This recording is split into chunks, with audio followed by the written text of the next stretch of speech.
영원하신 성령으로 말미암아 흠없는 자기를 하나님께 드린 그리스도의 피가, 그 다음 말씀을 잘 들으셔야 돼요. 어찌 너희 양심을 죽은 행실에서 깨끗하게 하고 살아계신 하나님을 섬기게 하지 못하겠느냐. 이 말씀 여러분들 잘 기억하셔야 됩니다. 예수의 피가 어찌 너희 양심을 죽은 행실에서 깨끗하게 하고. 여러분, 중요한 것이 이제 여기서 나와요. 우리의 행실이 뭐가 되는 거예요? 예수의 피가 우리의 행실을 죽은 행실에서 깨끗하게 하고 우리의 행동이 하나님을 섬기게 해야 되는데 우리는 여전히 뭐를 하고 있다는 거예요? 우리의 행실이 깨끗하지 못하다는 거예요. 그럼 여러분 생각을 해보세요. 예수의 피가, 그리스도의 피가 우리를 죽은 행실에서 깨끗하게 해야 되는데 우리는 여전히 죄 가운데 똑같은 잘못을 저지르고 있다는 거예요. 그 여러분, 피가 무슨 의미가 있냐는 거예요. 예수의 피가 우리를 죽은 행실에서 깨끗하게 해야 되는데 우리의 행실은 깨끗하지 못하다는 게 문제라는 거예요. 자, 그래서 여러분들이 이제는 오늘 말씀을 통하여서 우리가 정말 그리스도의 피를 우리가 의지하고 그리스도의 피를 믿어서 우리가 하나님 앞에 죄를 짓지 않으려면, 또한 죄를 짓는다고 할지라도 죄 용서에 대한 확신을 가지려면 어떻게 될 것인가? 다시 말합니다. 우리의 행실로까지 이제는 더 이상 죄에 대한, 우리가 죄로부터 해방되기 위해서 어떻게 될 것인가? 오늘은 두 가지 말씀을 함께 드리려고 합니다. 첫 번째 말씀입니다. 우리는 예수 그리스도께서 나의 죄 때문에 죽으셨다고 하는 것을 여러분들은 분명히 믿으셔야 됩니다. 여러분들은 얼마 전에 우리가 사순절을 보내고 고난주간도 보냈는데 예수님이 여러분들의 죄를 위하여 죽으셨다는 것을 여러분들은 믿습니까? 여러분들이 이게 분명해야 돼요. 예수의 죽음하고 나하고 뭔 상관이야? 2000년 전에 어떤 한 33살 먹은 한 청년이 죄를 지어가지고 자기가 유대인의 왕이라고 해가지고 십자가에 못 박혀 죽었더라. 그거하고 내가 2000년 후에 지금 나하고 뭔 상관이 있냐는 거예요. 여러분, 분명하게 기억할 것은 예수의 죽음은 나의 죄 때문이라는 걸 기억하셔야 해요. 이걸 여러분이 꼭 믿으셔야 돼요. 그의 죽음이 나의 죄와 아무런 관계가 없으면은 이 사람은 아무런 변화가 있을 수가 없어요. 오늘 본문에 있지 않았습니다. 28절 말씀을 같이 한번 읽어보면 좋겠습니다. 9장 28절입니다. 시작. 이와 같이 그리스도도 많은 사람의 죄를 담당하시려고 단번에 들이신 바 되셨고 구원에 이르게 하기 위하여 죄와 상관없이 자기를 바라는 자들에게 두 번째 나타나시리라. 아멘. 여러분 잘 기억하셔야 됩니다. 두 가지가 나와 있는데 그리스도가 많은 사람의 죄를 담당하시려고 단번에 들이신 바 되었다는 것은 단번에 죽으셨다는 거예요. 무엇을 위해서요? 많은 사람의 죄를 담당하시기 위해서예요.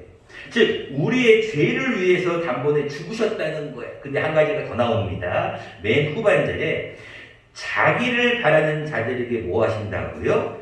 두 번째 나타나셔요.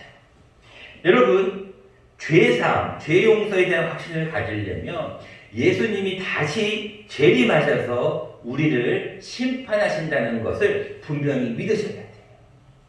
여러분, 많은 사람들은 나는 죄에 대한 문제가 해결됐어, 그래서 막 살아도 돼. 그러나 여러분 기억하십시오. 분명히 두 번째 나타나셔서 우리의 죄에 대해서 묻습니다. 여러분, 그게 분명한 말씀이 로마서에 나와 있습니다. 우리 각 사람이 하나님의 심판대 앞에 서게 돼요. 야, 너 그때 왜 그런 죄를 지었냐? 너 그렇게 왜 잘못했냐? 너 왜 그렇게 행동했냐? 라고 하나님이 물으실 때가 반드시 온다는 거예요. 한 번 죽는 것은 정하신 이치요. 그 후에는 뭐가 있다고요? 심판이 있다고 방금 그 읽었던 말씀 27절에 나와 있잖아요. 27절 말씀 다시 한번 보실래요? 한 번 죽는 것은 사람에게 정하신 것이요. 그 후에는 뭐가 있어요? 심판이 있어요. 여러분, 죄 용서에 대한 확신을 가지고 있어서 나는 죄에 대해서 해방되었어. 난 회개기도만 하면 돼. 이것으로 끝나는 게 아니라는 거예요. 반드시 후에는 뭐가 있어요? 심판이 있어요.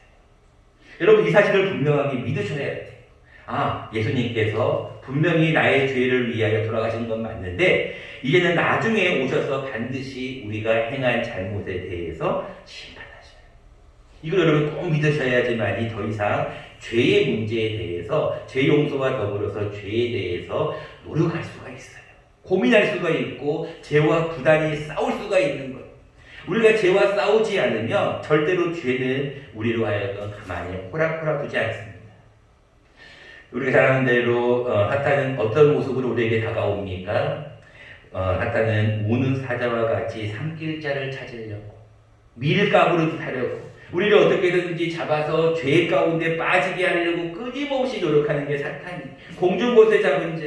그래서 이 공중곳에 잡은 자는 여러분들에게는 지금도 마찬가지 또 죄를 짓게 만들어요.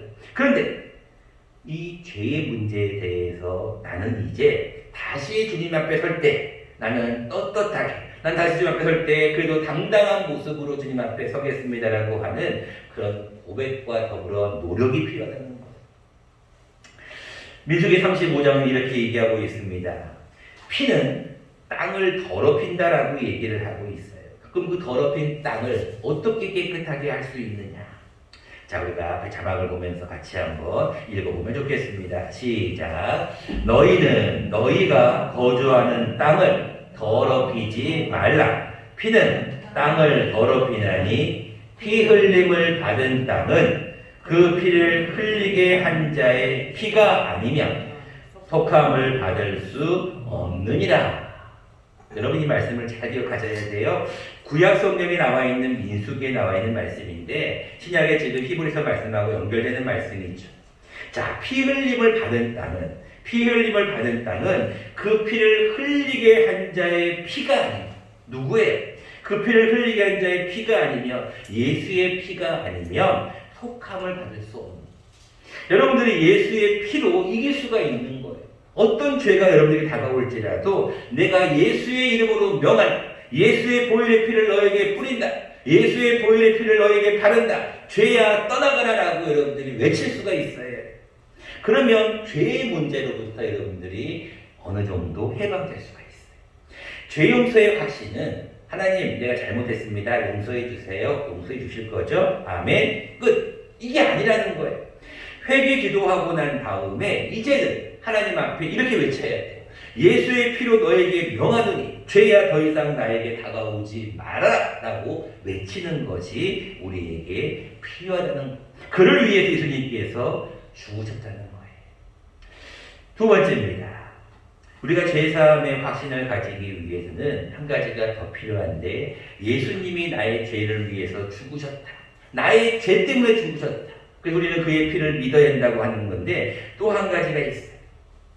그것은 무엇이냐면 내 마음속에도 예수의 보혈이 흐르게 해야 돼요. 여러분 굉장히 중요한 말씀입니다. 예수의 피가 내 마음속에도 흘러야 돼요. 여러분들에게 한 번만 더 질문합니다. 여러분들의 마음속에는 여러분들의 보혈에는 여러분들의 피 속에는 예수의 피가 흐르고 있습니까?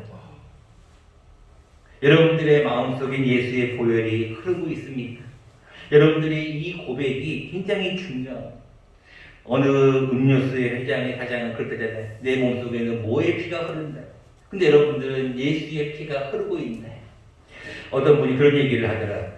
당신은 무슨 형입니까? 네? 무슨 형이라뇨?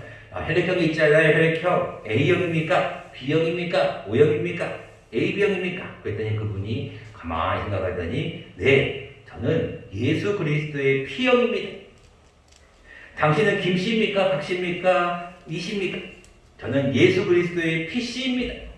여러분 이게 무슨 얘기예요? 여러분들의 마음속에 여러분들의 피 속에는 예수의 피가 흘러요.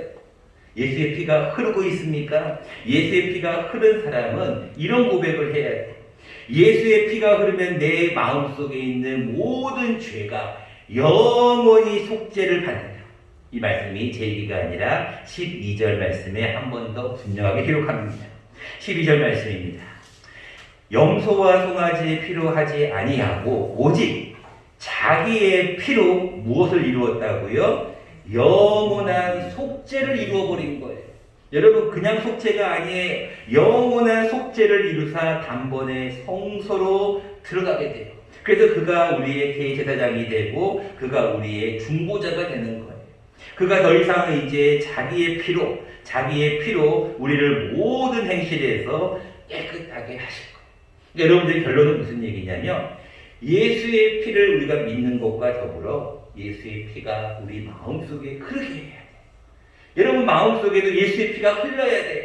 예수의 피가 흐르면 우리를 모든 죄에서 깨끗하게 하시는 거예요.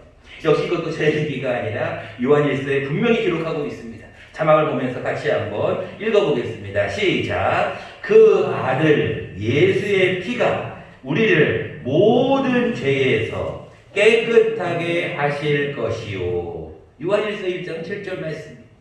방금 말씀드렸잖아요. 오직 자기의 피로 영원한 속죄를 이루었다는 거예요. 여러분 그 아들 예수의 피가 우리를 무슨 죄에서요? 모든 죄. 여러분 이거에 대해서 많은 사람들이 정말 오해를 하는 게 있는데 사람이 원죄가 있고 자범죄가 있다고 해서 예수님께서 오셔서 십자가에 죽으심으로 원죄와 자범죄까지 다 용서를 받았다고 주장합니다. 저는 그 사실에 대해서도 인정합니다. 그런데 문제는 사람의 죄성이라는 것은 남아있어요. 죄성이 남아있어서 주님 다시 오실 때까지 계속 사람은 죄를 지을 수밖에 없고 또 우리에게는 공중곳에 잡은 자가 있어서 여러분들을 계속해서 죄를 짓게 몰아가고 있다는 거예요. 그런데 우리가 죄를 지을 수밖에 없는 환경과 이렇게 우리의 상황은 있지만 분명하게 알고 있는 것은 누구의 피가? 여기 자막에 나와 있듯이 그 아들 예수의 피가 우리를 어떤 죄에서요? 모든 죄에서 우리를 깨끗하게 하십니다. 그러니까 여러분들 하나님 앞에 예수의 피가 내 마음속에 흐르면 내 피 속에 흐르면 우리의 죄에 대한 문제는 해결받을 수가 있는 거예요. 말씀을 보자 합니다.